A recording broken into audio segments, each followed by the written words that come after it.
Cool. Brandon Gidicsin, thank you for being here, my friend. I'm looking forward to talking to you today. This is Burn the Ship podcast, where we talk a little bit of business, who you are, what you do, but more importantly, why you do what you do, which is kind of what has brought you here today. We were connected by a friend of ours, a mutual friend of ours that has been on the podcast as well. So kind of looking forward to hearing kind of about your mission and type of impact that you want to leave on your community, things like that. But go ahead and give us a little introduction of kind of who you are, what you do, and what your company does. Yeah, awesome, Bailey. Appreciate the eloquent introduction. So my name is Brandon. I am based in Stamford, Connecticut, originally from Long Island, New York. So they're pretty close to each other. Work for a company called the Junkluggers. This is their logo. And we are an eco-friendly junk and furniture removal company. And we've been flourishing quite well, actually. We're up to 70 franchise locations, so we have a national footprint. I'm in charge of their business development for my specific location up in Stamford, so cover a little bit of Connecticut and some parts of New York as well. And with that being said, right now is a very special time in my life because I am leading a fundraising team for an organization called the Leukemia and Lymphoma Society, otherwise known as LLS. They are very near and dear to my heart. My father, unfortunately, when I was a child, he passed from a type of cancer called Hodgkin's lymphoma. And this organization does a bunch of research around that specific type of cancer, among many others. So that's why I'm so involved with this organization right now. Sure. So what is your mission there? Your goal is to raise funds over what period of time, and what are you looking to raise? Sure. Great specific question. So the fundraising period each year for this organization lasts from March 31st until June 10th. So it's a 10-week fundraising period. And I have 30 people that are on my fundraising team, give or take, and I have around 20 that are pretty active with their fundraising efforts. As a team goal, it's to raise $500,000, which is very, very lofty. And my personal goal is to raise 50,000. So it has been done. People have raised more than 500,000, but it's a rare occurrence. Sure. And how many teams are there like yours that are uniting under the same kind of time span? What is the scale and the breadth of this operation? Sure. I love all these specific questions, so this is great. So LLS is a national charity, right? So it's so it has a national footprint. They have hundreds of offices around the country. So each office, they have their own fundraising campaign under, I don't know if it's the same time period for the New York office that I'm fundraising for, but every year they all have this 10-week fundraising period, and then each year various people volunteer to lead fundraising teams for each office. So each office could have, say, 30 fundraising teams, which I believe that's the actual case for the New York office this year. So there's about 30 other teams that are currently fundraising, just within the New York region. Oh, wow. Oh, wow. And so what, coast to coast, it's everybody's taking different, obviously there's probably different windows. I would imagine that, the opportune week to fundraise in Georgia is not the hottest time of the year. It's probably a couple of months prior to that, so I'm sure they adjust those. But is the coast to coast, this is an organization, with thousands of groups of fundraisers, I'm assuming. Yes. Oh yeah. It's extremely pervasive. So it's a great organization to sort of be involved with. Sure. And how did you initially get involved with that organization as well? I understand your kind of your inspiration coming from the loss of your dad. But how Yeah. did you get, what was your real motivation to really get active within the community and kind of start driving a team yourself? Yeah. So I suppose I've always had the urge to really help people and to sort of, do something that's larger than myself. So a great way to do that is to be involved with a charitable organization. For sure. With that being said, received an introduction to one of the campaign managers at LLS about 2 years ago through a networking connection of mine after I had mentioned that my dad had passed away. So he had brought up this amazing organization, which I hadn't heard of prior. Um, so I had a conversation with one of the people at this charity, and it was a good fit for me to fundraise. So that's really how it went. And your first year was on a team, right? Yes, And exactly. what was that experience like? What did you learn from there that kind of brought you to elevated your game as a fundraiser, kind of running your own team? Yeah, so what had happened was I got gray hair at the age of 24 because of how stressful. No. So it was really really interesting you know to see people who I didn't think would make a contribution. They made a contribution. Uh and then there were people who I really thought would make a contribution and they made no contribution. So Right. um I sort of got to learn the motives of a lot of different people. So, that was big for me. Another thing was organizing events, right? Because a huge way to fundraise is to put on these events, and then when people pay, the proceeds would then go towards the fundraiser. I never realized how hard it was to put together an event. I mean, logistics and all these other things is just a huge job. For So, sure. one of the events that we did last year when I was on a fundraising team, because of COVID, was to do a drive-in movie, right? Because it's sort of social distancing and it's outdoors. So I helped put that on. Um, we raised a nice amount of money, a few thousand, which was great. And everyone had a great time. So that was really, really huge. So what?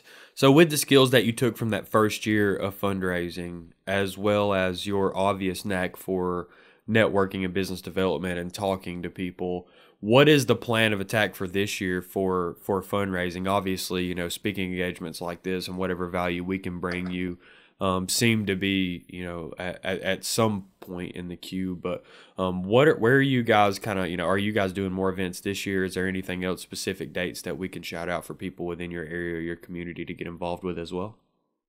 Yeah. So thank you for asking. So right now we have 6 events slated.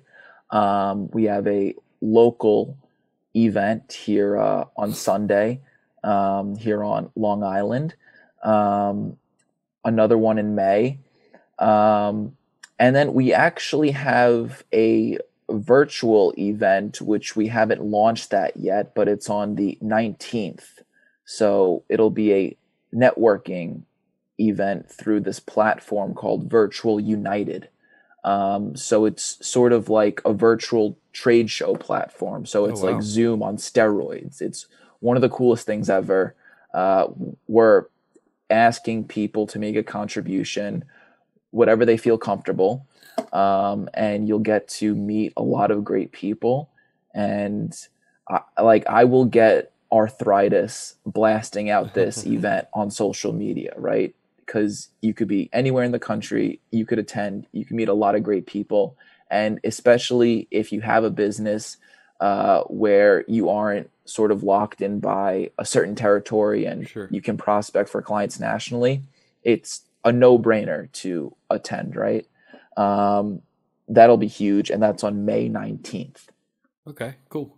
We'll be sure to shout that stuff out as well. Any support we can give you on social media, we're more than happy to lend that, of course. Tell me this, and I don't know how many people kind of ask this question. This is just a curiosity thing, but what is like what is the impact that you hope to have through the fundraising? Like what is it that, once you guys raise the money, what type of sense of community does that create? Do you guys continue to engage with the people that are making contributions and keep the efforts and the network flowing throughout the year? Or is this 10-week period just where you kind of dedicate the time and then you kind of wait for that to kind of rear its head again? Yeah. So more of the latter, I would say. So, first and foremost, it would be to bring awareness for this organization. What it would also do, is is with that awareness to bring people to this organization. So if they did want to fundraise, they would have the ability to do that for the following year. So that's huge. And then also just more on the personal side, I think it's to bring awareness to make people be a bit more selfless and to want to do more with charity and to be a bit more of a giver. That's more of like the larger goal for me, at least. For sure. And do you think that, this is a good platform creating that sense of like a giving community? I think so. Absolutely. I've received countless messages of people telling me that I'm an inspiration, which I really don't consider myself an inspiration. So it's always very nice to get those compliments. But that's the impact that I'm starting to see, is that, people are starting to think about others a bit more just outside of their own self-interest, which is more of the larger picture. Sure. And what is the relationship between your fundraising goal with LLS and your business with Junkluggers? How do you leverage both? How do you do both at the same time? Yeah, sure. So the Junkluggers did mention that they would make a contribution, which is great. And with the Junkluggers, I mean, a lot of people know who the Junkluggers are just because of their national footprint. So when I'm able to tie both of those organizations together through my social media, people know me from the Junkluggers already, which is huge. So now that my posts get a lot of engagement on LinkedIn, they see the Junkluggers, so they already know that. And then once they see that a charity is sort of attached to a person from that organization, it's like, let's learn more about that. So it's huge. Sure. Have you spoken at any networking events? I think I told you about our networking event, right, when we were on the phone? I actually don't believe so. So we have a virtual networking event that we do every 2 weeks, somewhere between 30 and 50 business owners, just kind of depending on the week. Sure. But it's 10 a.m., 10 to 11:30 a.m. The MP group presents. So you're more than welcome to come speak there. More than welcome to come leverage that platform as well as business owners and connect with those people and have one-to-ones and see what type of connections you can create.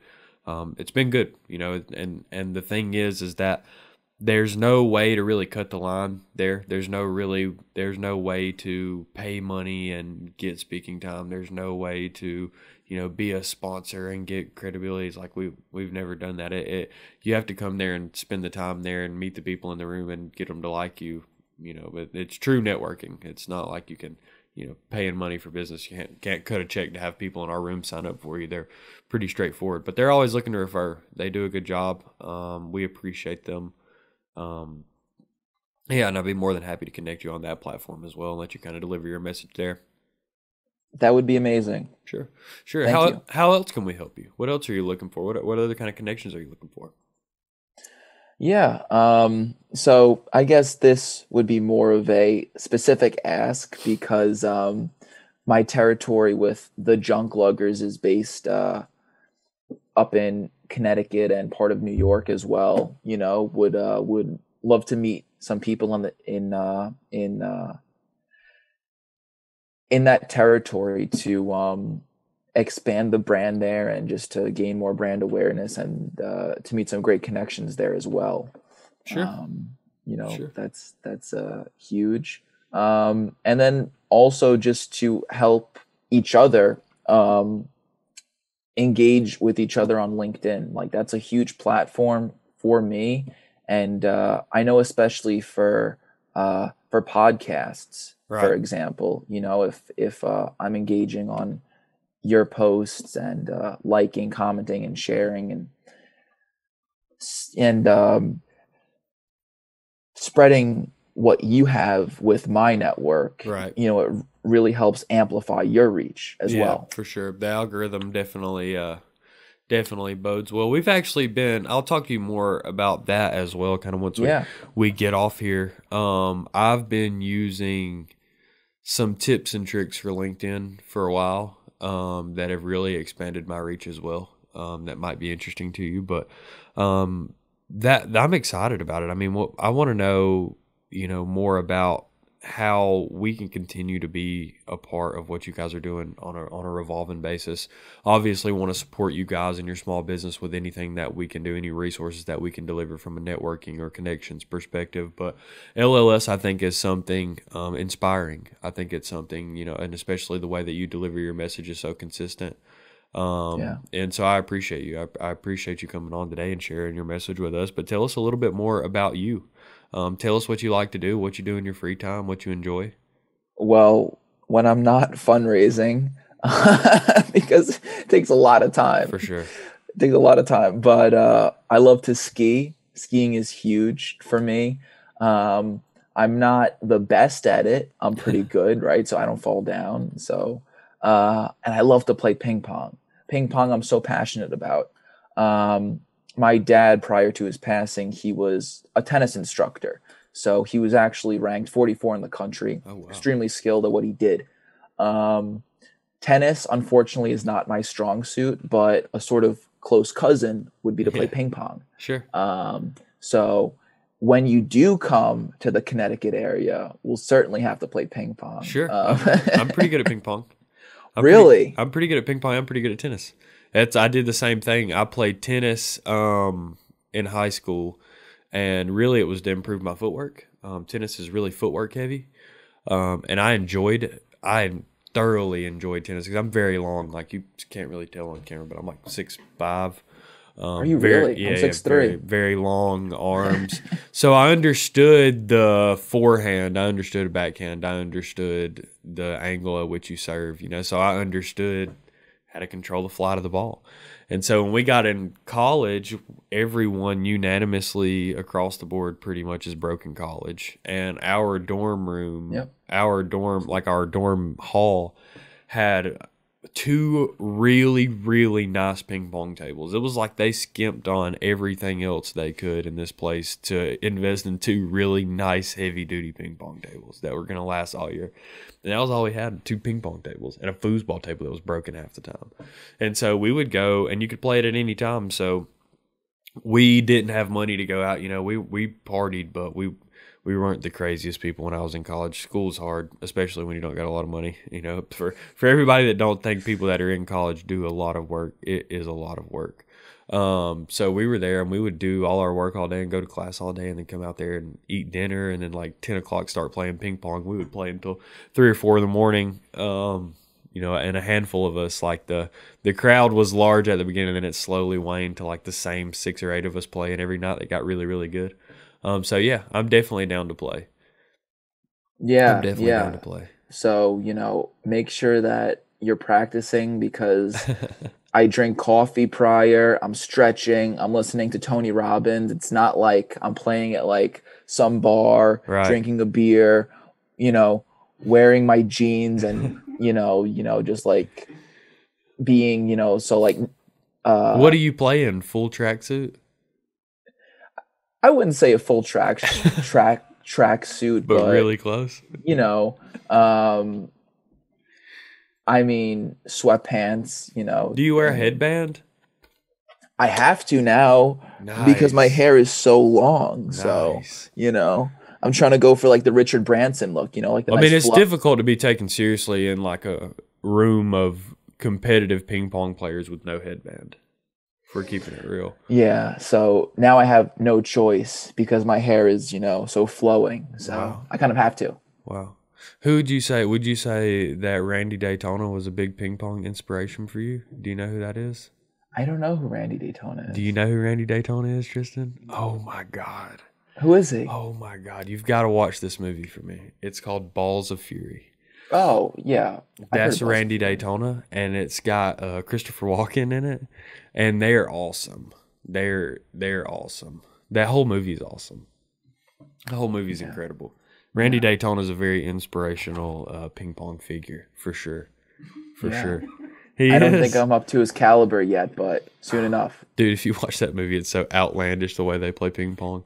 They at the end, Randy Daytona and Christopher Walken have this big long play, but Christopher Walken plays his own rules because he's like the ping pong master. So they don't play on the table. It's like you can use any, you can just play off the wall or the floor or anything. So the movie's outlandish. It's ridiculous, but it is an incredible movie. It really is. They're good acting. They're funny.